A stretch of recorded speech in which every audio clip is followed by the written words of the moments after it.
बातें हुई बट पवन का आज तक कोई कुछ बिगाड़ नहीं पाया। क्यों?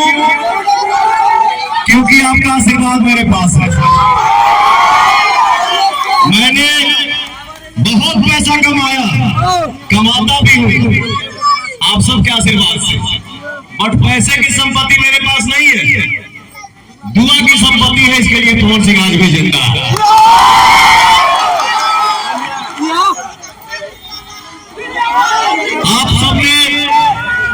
आप सभी ने सबको मौका दिया।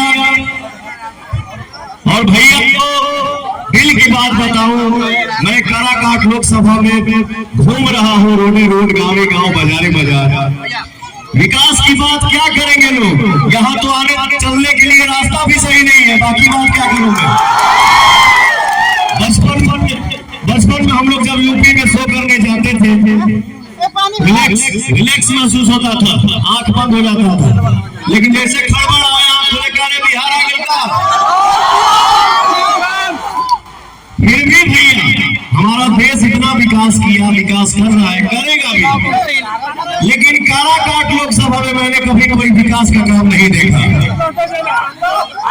तो मैं सिर्फ यही बोलूंगा, आपने किसी को एक बार चांस दिया, दो बार चांस दिया, बट रिजल्ट क्या है आप सबके सामने है। एक कलाकार को आप लोग सिर्फ मौका दीजिए, आशीर्वाद दीजिए। ये कलाकार अपने जीवन में कभी बनावटी काम ना किया है और ना ही बनावटी बन के लोग हमारे पास टिक पाते हैं। जे पवन के धीरे दिल से आई वही टिकी, जे दिमाग से आई पवन के पास टिक नहीं सकता है। सत्य का नाम डगमगा सकता है पर उसको कोई डुबा नहीं सकता। एक कलाकार हूं और ये वादा है, ये वचन है भगवान के मंदिर के सामने, आप सिर्फ पवन को 5 साल दीजिए। देखिए ये सच्चाई है। अगर पवन आपके उम्मीद पे खड़ा उतरेंगे तो दोबारा आएंगे, नहीं उतरेंगे नहीं आएंगे। साफ साफ बात है। अच्छा काम करूंगा, आप सबका साथ दूंगा, आप सबके हर सुख दुख में खड़ा मिलूंगा, बेटा बन के, भाई बन के। विकास होगा तो जाहिर सी बात है कि पवन दोबारा आएगा, नहीं होगा नहीं आएंगे। एक चीज का वादा है, हमारे गांव के लिए शिक्षा बहुत जरूरी है। ठीक है, हम पढ़ा लिखना है,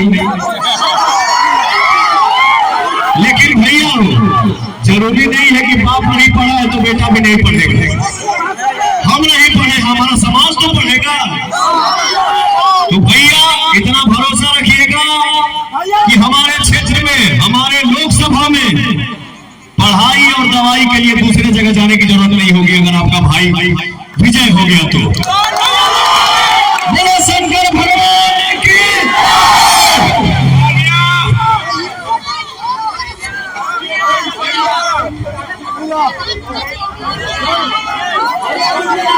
हरे मानत आशीष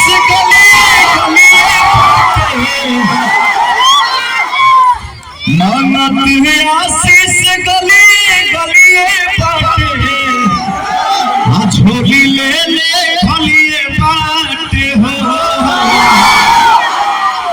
वोट दे के माई हो जिताई दिहा, बेटा